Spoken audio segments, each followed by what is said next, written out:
Assalamualaikum warahmatullahi wabarakatuh. Alhamdulillahirrabbilalamin. Di sini saya akan menjelaskan tentang penjelasan materi dari pertemuan 1 sampai dengan pertemuan 4. Ini untuk melengkapi ujian tengah semester di Universitas Teknologi Bandung yang diajar oleh dosen Ibu Dini. Sebelum ke penjelasan selanjutnya, teman-teman boleh bantu like, comment, dan share video ini. Semoga bermanfaat. Nah, sebelumnya perkenalkan, nama saya Maudy Alicia Giovanni dengan NPM 112111425, ada di kelas K 119 MNR. Langsung saja, apa sih Marifatul Insan?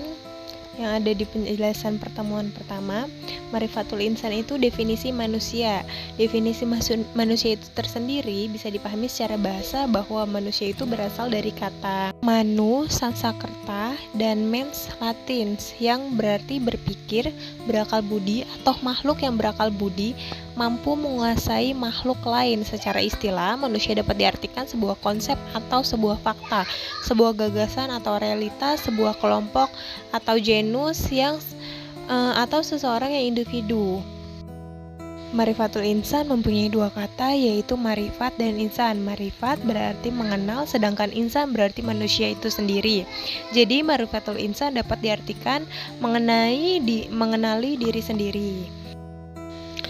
Nah, manusia terdiri dari 3 unsur utama yang ada di surat Quran surat Syad ayat 72, yaitu yang pertama itu fisik, yang kedua ruh, yang ketiga itu akal. Dari fisik tersendiri, segala bentuk yang dapat dilihat secara kasat mata oleh manusia seperti kaki, tangan, kepala, hidung, itu yang disebut fisik. Sedangkan ruh merupakan mental yang dimiliki manusia, tidak terlihat tapi bisa dirasakan.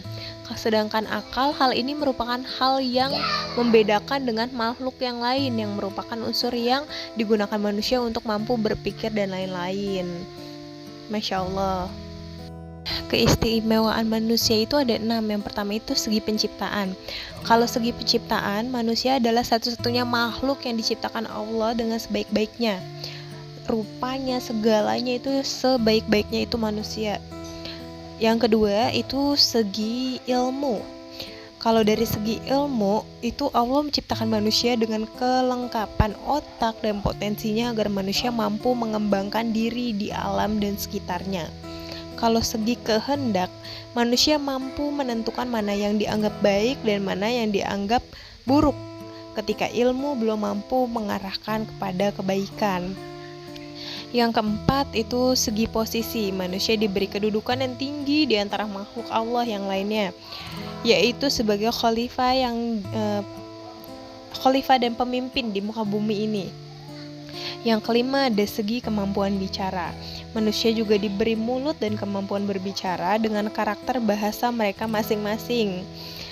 Yang terakhir yaitu segi tendensi moral, yaitu manusia mampu membentuk sifat dan perilaku mereka, apakah mereka menjadi baik, buruk, maupun munafik. Itu ada di pilihan manusia.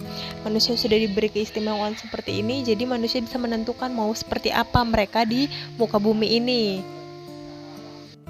Nah, suka banyak pertanyaan ya, kenapa sih kita diciptain di sini? Apa sih tujuannya? Tujuan manusia diciptakan itu yang pertama pasti beribadah kepada Allah Subhanahu wa Ta'ala. Allah menciptakan manusia di dunia ini tidak lain dan tidak bukan adalah untuk beribadah kepadanya. Jadi yang merupakan tugas utama kita sebagai makhluk Allah yaitu menyembah Allah Subhanahu wa Ta'ala.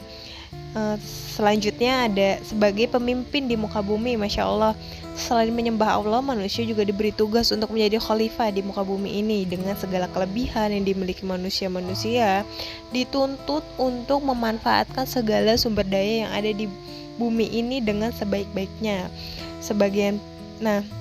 Selanjutnya ada pembangun peradaban. Yang maksudnya manusia hendak mampu membangun suatu peradaban dan sejarah yang baik seperti Rasulullah yang telah mampu membangun peradaban yang dulunya gelap menjadi baik.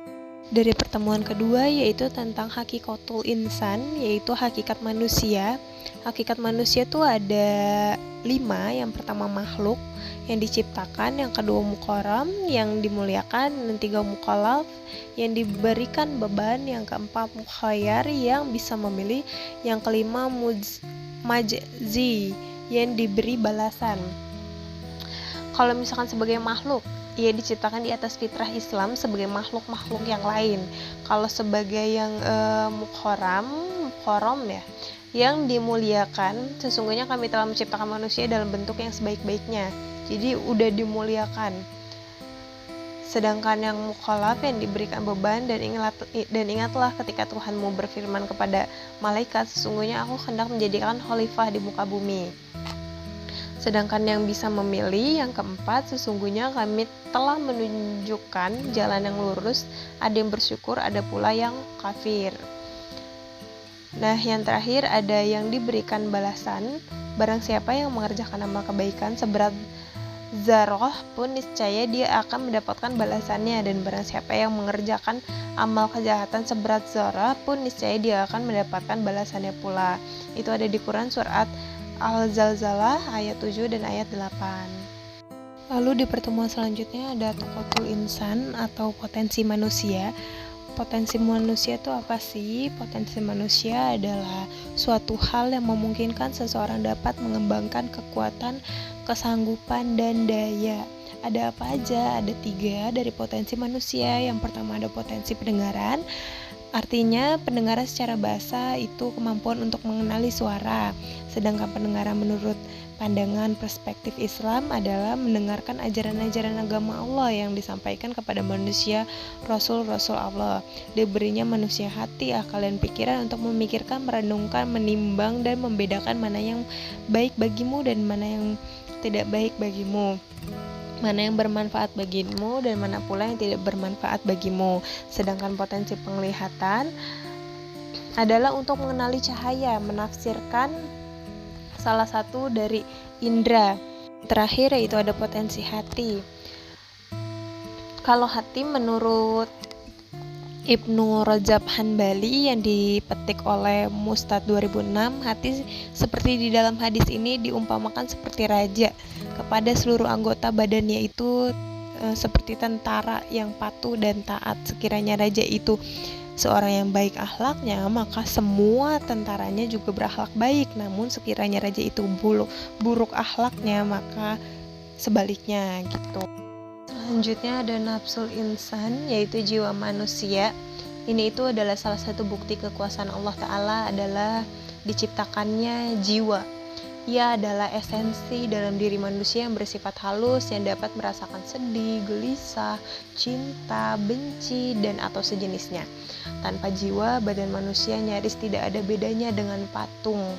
Allah Ta'ala telah melakukan penyempurnaan penciptaan jiwa manusia, diilhamkan kepadanya jalan kefasikan dan jalan ketakwaan. Sangat beruntunglah orang-orang yang menyucikan jiwanya dan memupuknya sehingga dapat mencapai kesempurnaan akal dan perbuatan yang membuahkan kebaikan untuk dirinya dan orang lain. Demi jiwa serta penyempurnaan ciptanya, maka dialah Allah mengilhamkan kepadanya jalan kejahatan dan ketakwaannya. Sungguh beruntung orang yang menyucikan jiwa itu dan sungguh rugi orang yang mengotorinya. Quran Surat Asy-Syam. Ini ada sepenggal kata yang Masya Allah banget. Dan aku tidak menciptakan jin dan manusia melainkan supaya mereka menyembahku. Kita sebagai seseorang yang punya akal, seseorang yang diberikan ruh, kita mau sama seperti jin atau manusia yang kedudukannya jauh lebih tinggi dibandingkan jin. Masya Allah, ini bisa kita pelajari, semoga bermanfaat bagi saya sendiri terutama dan kalian yang menonton. Semoga ada hikmahnya di balik ini semua. Terima kasih banyak sebelumnya. Wassalamualaikum warahmatullahi wabarakatuh.